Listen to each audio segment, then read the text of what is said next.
ಜನತೆಗೆ ಟಿವಿ4 ಕನ್ನಡ ಸುದ್ದಿವಾಹಿನಿಗೆ ಸ್ವಾಗತ. ನಾನು ಸಂಗೀತ ಭಟ್. ಇದೀಗ ಹೆಡ್ಲೈನ್.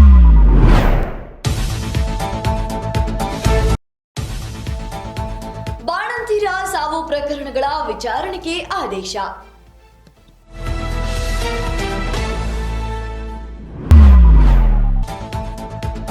ಬಿಗ್ ಬಾಸ್ ಮನೆಯಲ್ಲಿ ರಜತ್ ಮೇಲೆ ರೋಚಿಗೆದ್ದ ಸ್ಪರ್ಧಿಗಳು, ವಿಡಿಯೋ ವೈರಲ್.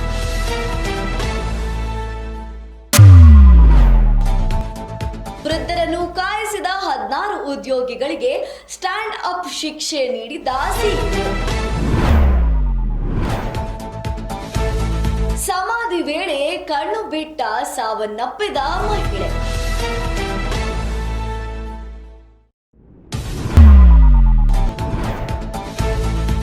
ಅಟ್ಲಿಯವರ ದೇಹದ ಬಣ್ಣದ ಮೇಲೆ ಕಪಿಲ್ ಶರ್ಮಾ ಟೀಕೆ, ಖಡಕ್ ಉತ್ತರ ಕೊಟ್ಟ ನಿರ್ದೇಶಕ.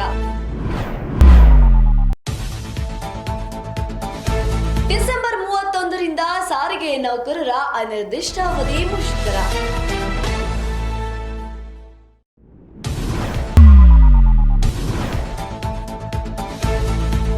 ಮೀಟರ್ ಬಡ್ಡಿ ತಾಳಲಾರದೆ ಯುವಕ ವಿಡಿಯೋ ಮಾಡಿ ಆತ್ಮಹತ್ಯೆ.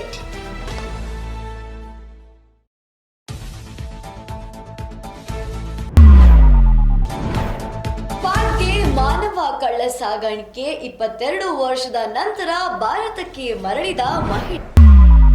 ಇತ್ತೀಚೆಗೆ ಬಾಣಂತಿಯರ ಸಾವು ಕಂಡು ಬರುತ್ತಿದ್ದು, ಇದಕ್ಕೆ ಕಾರಣವೇನು ಎಂದು ವಿಚಾರಣೆ ನಡೆಸಬೇಕೆಂದು ಆದೇಶ ಹೊರಹೊಮ್ಮಿದೆ. ಬಳ್ಳಾರಿ ಬಾಣಂತಿಯರ ಸಾವುಗಳ ಜೊತೆಗೆ ಇತರ ಆಸ್ಪತ್ರೆಗಳಲ್ಲಿ ವರದಿಯಾಗಿರುವ ಬಾಣಂತಿಯರ ಸಾವು ಪ್ರಕರಣಗಳ ಬಗ್ಗೆ ವಿಚಾರಣೆಗೆ ಆದೇಶಿಸಲಾಗಿದೆ ಎಂದು ಆರೋಗ್ಯ ಸಚಿವ ದಿನೇಶ್ ಗುಂಡೂರಾವ್ ಹೇಳಿದರು.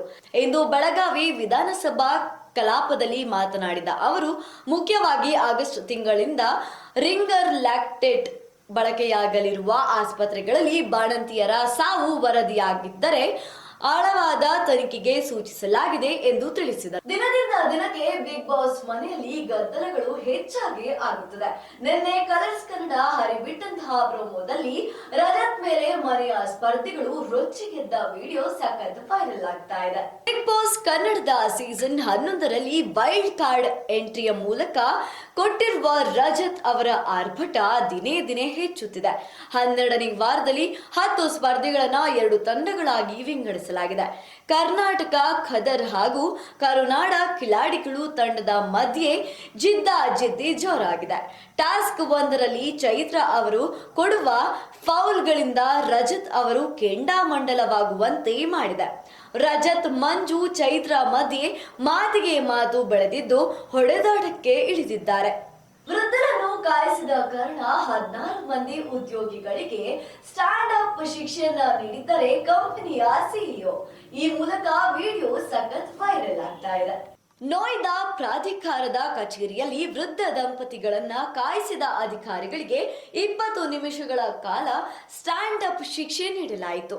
ಸಿಸಿಟಿವಿ ದೃಶ್ಯಾವಳಿಗಳಲ್ಲಿ ವೃದ್ಧ ದಂಪತಿಗಳನ್ನು 50 ನಿಮಿಷಗಳ ಕಾಲ ನಿರ್ಲಕ್ಷಿಸಿರುವುದನ್ನು ಗಮನಿಸಿದ ಪ್ರಾಧಿಕಾರದ ಮುಖ್ಯ ಕಾರ್ಯನಿರ್ವಾಹಕ ಅಧಿಕಾರಿ ಲೋಕೇಶ್ ಎಂ ಅವರು ಡಿಸೆಂಬರ್ 16ರಂದು ವಸತಿ ಫ್ಲಾಟ್ ವಿಭಾಗದ ಅಧಿಕಾರಿಗಳಿಗೆ ಶಿಕ್ಷೆ ವಿಧಿಸಿದ್ದಾರೆ. ಇಲ್ಲೊಬ್ಬ ಮಹಿಳೆ ಸಮಾಧಿಯ ವೇಳೆ ಕಣ್ಣು ಬಿಟ್ಟು ನೋಡಿರುವಂತಹ ವಿಡಿಯೋ ಸಾಮಾಜಿಕ ಜಾಲತಾಣದಲ್ಲಿ ವೈರಲ್ ಆಗ್ತಾ ಇದೆ. ಸೋಷಿಯಲ್ ಮೀಡಿಯಾದಲ್ಲಿ ವಿಚಿತ್ರವಾದ ವಿಡಿಯೋ ಒಂದು ವೈರಲ್ ಆಗಿದೆ. ಇದು ಎಲ್ಲಿ ಹಾಗೂ ಯಾವಾಗ ನಡೆದಿದೆ ಎಂಬುದು ಗೊತ್ತಿಲ್ಲ. ಮಹಿಳೆಯೊಬ್ಬರು ಸಾವನ್ನಪ್ಪಿದ್ದು ಅವರ ಸಮಾಧಿಗೆ ಅಂತಿಮ ವಿಧಿವಿಧಾನಗಳನ್ನ ಕೈಗೊಳ್ಳಲಾಗುತ್ತಿತ್ತು. ಈ ವೇಳೆ ಅಳುತ್ತಾ ಓಡಿ ಬಂದ ಮಗಳ ಮುಂದೆ ಮೃತ ಮಹಿಳೆ ದಿಢೀರನೆ ಕಣ್ಣು ಬಿಟ್ಟಿದ್ದಾಳೆ. ಇದು ಎಲ್ಲರ ಅಚ್ಚರಿಗೆ ಕಾರಣವಾಗಿತ್ತು.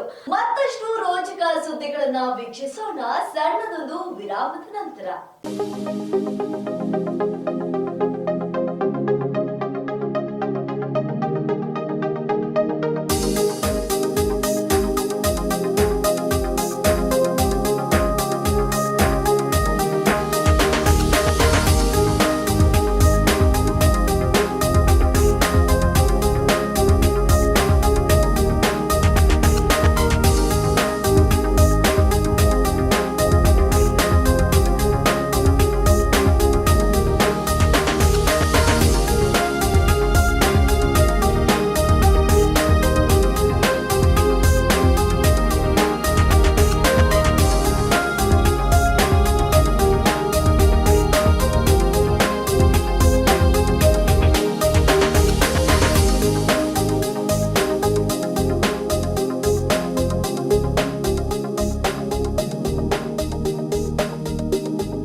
ಸ್ವಾಗತ. ಅಟ್ಲಿ ಅವರ ದೇಹದ ಬಣ್ಣದ ಬಗ್ಗೆ ಕಪಿಲ್ ಶರ್ಮಾ ಅವರು ಟೀಕೆ ಮಾಡಿದ್ದಾರೆ. ಇದಕ್ಕೆ ನಿರ್ದೇಶಕರು ಖಡಕ್ ಆಗಿ ಉತ್ತರ ಕೊಟ್ಟಿದ್ದಾರೆ. ಈ ವಿಡಿಯೋ ಕೂಡ ಸಾಮಾಜಿಕ ಜಾಲತಾಣದಲ್ಲಿ ವೈರಲ್ ಆಗ್ತಾ ಇದೆ. ದಿ ಗ್ರೇಟ್ ಇಂಡಿಯನ್ ಕಪಿಲ್ ಶೋಗೆ ಖ್ಯಾತ ನಿರ್ದೇಶಕರಾದ ಅಟ್ಲಿ ಅವರು ಆಗಮಿಸಿದ್ದರು. ಈ ವೇಳೆ ಪ್ರಶ್ನೆ ಕೇಳುವ ಭರದಲ್ಲಿ ಕಪಿಲ್ ಅವರು ಒಂದು ಎಡವಟ್ಟು ಮಾಡಿಕೊಂಡಿದ್ದಾರೆ. ಯಾವುದಾದರೂ ಸ್ಟಾರ್ನ ಮೊದಲ ಬಾರಿ ಭೇಟಿ ಮಾಡಲು ಹೋದಾಗ ಅಟ್ಲಿ ಎಲ್ಲಿ ಎಂದು ಕೇಳಿದ ಉದಾಹರಣೆ ಇದೆಯೇ ಎಂದು ನಗುತ್ತಾ ಕೇಳಿದ್ದಾರೆ. ಇದಕ್ಕೆ ನಗದೆ ಖಡಕ್ ಉತ್ತರ ಕೊಟ್ಟ ಅಟ್ಲಿ, ನಾವು ಹೇಗೆ ಕಾಣುತ್ತೇವೆ ಎಂಬುದರ ಮೇಲೆ ಜಡ್ಜ್ ಮಾಡಬಾರದು, ನಮ್ಮ ಮನಸ್ಸನ್ನು ನೋಡಿ ಜಡ್ಜ್ ಮಾಡಬೇಕು ಎಂದು ಖಡಕ್ ಆಗಿ ಹೇಳಿದ್ದಾರೆ. ಡಿಸೆಂಬರ್ 31ರಿಂದ ಸಾರಿಗೆ ನೌಕರರ ಅನಿರ್ದಿಷ್ಟಾವಧಿ ಮುಷ್ಕರ ಪ್ರಾರಂಭ. 38 ತಿಂಗಳ ವೇತನ ಹಿಂಬಾಕಿ ಪಾವತಿ, ಹೊಸ ವೇತನ ಪರಿಷ್ಕರಣೆ ಹಾಗೂ ಇತರ ಬೇಡಿಕೆಗಳನ್ನು ಈಡೇರಿಸುವಂತೆ ಒತ್ತಾಯಿಸಿ ಡಿಸೆಂಬರ್ 31ರಿಂದ ಕರ್ನಾಟಕ ರಾಜ್ಯ ರಸ್ತೆ ಸಾರಿಗೆ ನಿಗಮಗಳ ಕಾರ್ಮಿಕ ಸಂಘಟನೆಗಳ ಜಂಟಿ ಕ್ರಿಯಾ ಸಮಿತಿ ವತಿಯಿಂದ ಅನಿರ್ದಿಷ್ಟಾವಧಿ ಮುಷ್ಕರ ನಡೆಯಲಿದೆ ಎಂದು ಇಂದು ಶಾಂತಿನಗರದಲ್ಲಿ ಕೆಎಸ್ಆರ್ಟಿಸಿ ಸಾಫ್ಟ್ and workers federation HV Anantha Subbarao ತಿಳಿಸಿದ್ದಾರೆ. ಬೆಂಗಳೂರಿನಲ್ಲಿ ಒಬ್ಬ ಯುವಕ ಮೀಟರ್ ಬಡ್ಡಿ ತಾಳಲಾರದೆ ವಿಡಿಯೋ ಮಾಡಿ ಆತ್ಮಹತ್ಯೆ ಮಾಡಿಕೊಂಡಿರುವಂತಹ ಘಟನೆ ಬೆಳಕಿಗೆ ಬಂದಿದೆ. ಹಿಂದೆ ಪಾಕಿಸ್ತಾನಕ್ಕೆ ಮಾನವ ಸಾಗಾಣಿಕೆ ನಡೆದಂತಹ ಒಂದು ಮಹಿಳೆ 22 ವರ್ಷದ ನಂತರ ತನ್ನ ಮನೆಗೆ ಆಗಮಿಸಿದ್ದಾರೆ. 22 ವರ್ಷಗಳ ಹಿಂದೆ ಪಾಕಿಸ್ತಾನದ ಕರಾಚಿಗೆ ಕಳ್ಳ ಸಾಗಣೆಯಾಗಿದ್ದ ಮಹಿಳೆ ಮತ್ತೆ ಭಾರತಕ್ಕೆ ಆಗಮಿಸಿದ್ದಾರೆ. ಹಮೀದಾ ಬಾನು ಅವರು ವಾಘಾ ಗಡಿಯ ಮೂಲಕ ಭಾರತಕ್ಕೆ ಮರಳಿದ್ದಾರೆ. ಅವರನ್ನು ದುಬೈನಲ್ಲಿ ಉದ್ಯೋಗದ ಆಮಿಷ ಒಡ್ಡಿ ಪಾಕಿಸ್ತಾನಕ್ಕೆ ಕಳ್ಳ ಸಾಗಣೆ ಮಾಡಲಾಗಿದ್ದು, ಹಮೀದಾ ಹಾಗೂ ಅವರ ಕುಟುಂಬ ಅವರನ್ನ ಸ್ವಾಗತಿಸಿದೆ. ಹಮೀದಾ ಅವರು 2002ರಲ್ಲಿ ಅಡುಗೆಯವಳಾಗಿ ಕೆಲಸ ಮಾಡುವ ಉದ್ದೇಶದಿಂದ ಖತ್ತಾರ್ಗೆ ಹೋಗಿದ್ದರು. ವಿದೇಶದಲ್ಲಿ ಏಜೆಂಟ್ ಸಂಸ್ಥೆಯೊಂದು ದುಬೈನಲ್ಲಿ ಉದ್ಯೋಗ ನೀಡುವ ಭರವಸೆ ನೀಡಿ ಪಾಕಿಸ್ತಾನಕ್ಕೆ ಕಳ್ಳ ಸಾಗಾಣಿಕೆ ಮಾಡಿದ್ದರು. ಇವಿಷ್ಟು ಇವತ್ತಿನ ಪ್ರಮುಖ ಸುದ್ದಿಗಳು. ನಿತ್ಯ ನಿಜ ನಿರಂತರ ಸುದ್ದಿ ಹಾಗೂ ಮನೋರಂಜನೆಗೆ ವೀಕ್ಷಿಸಿ TV4 ಕನ್ನಡ ಸುದ್ದಿವಾಹಿನಿ. ನಾನು ಸಂಗೀತಾ ಭಟ್.